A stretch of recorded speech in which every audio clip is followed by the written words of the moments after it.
Good afternoon, and thank you for joining us this week. We are in the second week of face-to-face instruction for our middle school and our elementary students, and we are now in our first week of face-to-face instruction for our high school students. Last week we had an incident that came through the school where we were notified that one of our students had tested positive for the coronavirus due to some association outside of the school system. And we thought we should take today maybe and talk about the fact that all of the different safety nets that have been put in place by our school system at the insistence of the state and some others really worked and enabled us to continue to move forward and have very minor impact anywhere in the classroom. Now with me today I have Dr. Brandon Sutton, and the reason I have Brandon with me is because when we begin to prepare for coming back to school, I asked Brandon to be kind of in charge of the procedures and the health pieces of this, and I did that on purpose, Brandon, because I know of your ability to read and understand things. So if you would just take us through some of the procedures, some of the processes that we're following, and maybe how they helped us with this particular issue last week. So first, we have screening procedures in place. Each school has a different routine for parent pickup, for bus drivers, and then at the high school for car drivers. And they have a location that they enter the building, and their temperatures taken, and they're asked 3 questions. I'm sure many of you have experienced that now if you've brought your kids to school before they never enter our building. And once they are in our building, we've got signs all over the place and markings on the floor indicating 6-foot spacing, really talking about maintaining our social distance in classrooms and in the hallway. Teachers have worked hard to set their desk 6 or more feet away. So while they're in the classroom, they can social distance.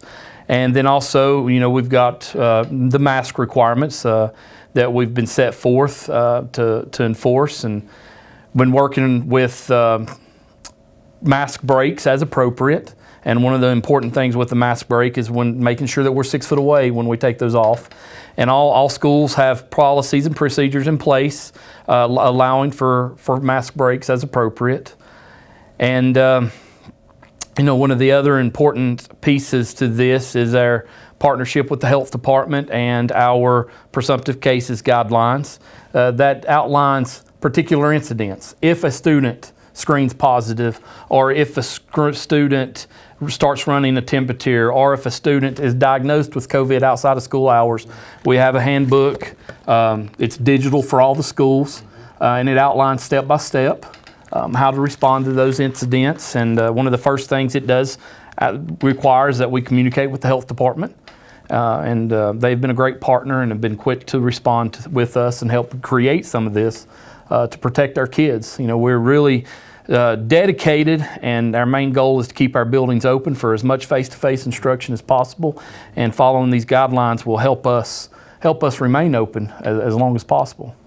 And I think that it's important for us to note, Brandon, that absolutely is the goal. We have no intent to close down the buildings, and we will continue to move forward in every way that we can until the health department comes along and says it's time to think about something different. Now let's talk about another important piece of the safety net. A group that we really need to send our thanks to, though, are the parents, because the student that had been exposed outside of school found out that they had tested positive along with their parents, and then the parents did exactly what they should have done, which was to hold the student home and to notify the school. And I need to emphasize that. I've done that for the last 2 or 3 weeks about how important it is that if our parents have a son or a daughter who is exhibiting any of those telltale signs, elevated temperature above 100.4, a new cough, and some other things that we can talk about maybe later if we want to. But if the parent sees that, they really need to let that student stay home to keep us safe.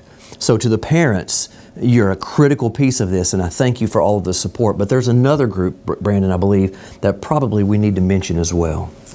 Yes, for Swain County Schools to remain open for face-to-face instruction, it is going to take all of us, parents, community members, staff, And I've really got to commend our staff. Our bus drivers have gone above and beyond, collecting attestation forms, turning those into the right people, making sure students are setting appropriately as outlined.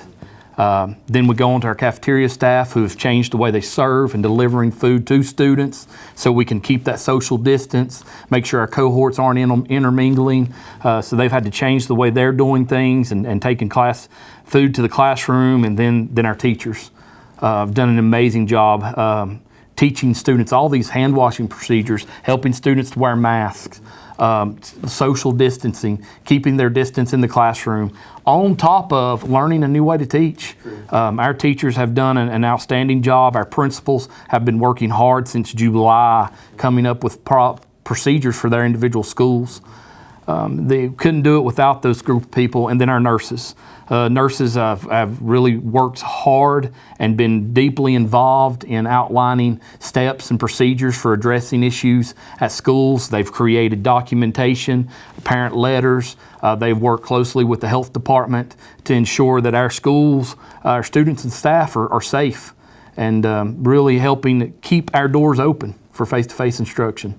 And that's absolutely true, Brandon. And I want to tell you that today I went through the middle school. I just happened to be there at lunchtime, and I watched our cafeteria staff and some of the custodians actually too help deliver the food to the outside of the classrooms, and then the students would take that inside the classroom. Some of them were outside of the building actually having lunch, but others were inside the classroom, and they were able to eat social distanced, and some of them were watching a movie or some kind of form of entertainment, so that even though the students may not be able to interact in the cafeteria like we think of a school meal, they're still pretty relaxed and they seem to be enjoying.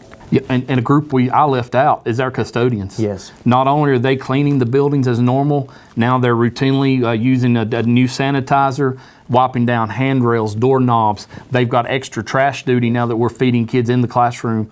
It's a team effort right now, and it's been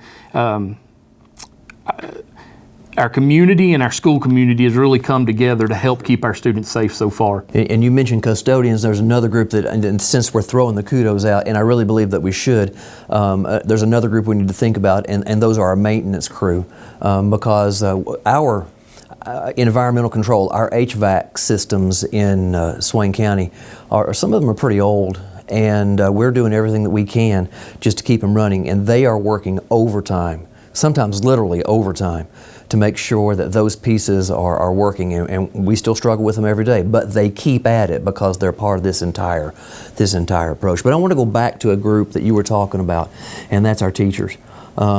They've learned in the past 6 to 8 months a totally new way of teaching sometimes, where they're having to do part of it in class and then a significant part of it outside of class. And they've done that with exceptional excellence and unending energy. And so to all of the teachers, thank you from the bottom of our hearts.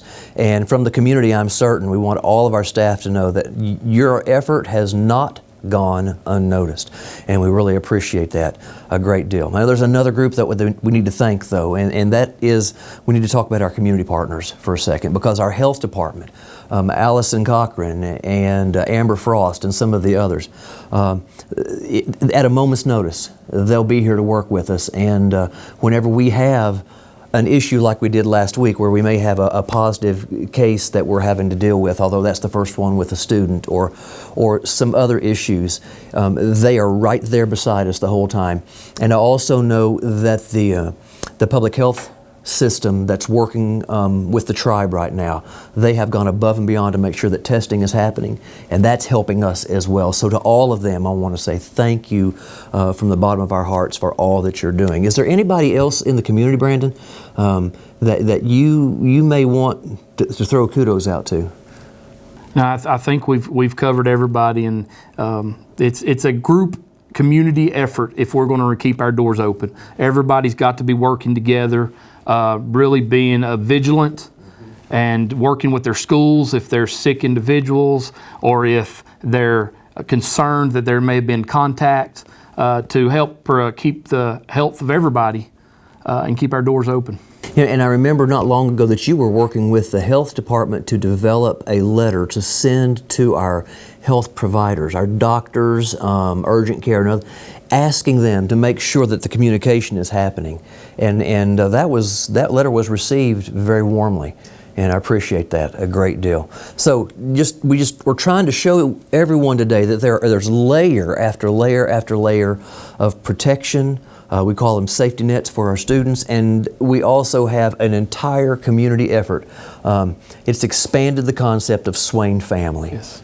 And so to all of our Swain family today, I want to say thank you so much, from those in the community, to the parents, to our staff, our teachers, and our students who are going through this in a new normal and have adjusted probably more quickly than anyone else. We appreciate all of you. Thank you for working with us, and if there are any questions or any thoughts that you would like to bring to us, make sure that you drop us a line or give us a phone call. So until the next time that we're together, thanks for partnering with us, and thanks for being part of our family. God bless you and have a great day.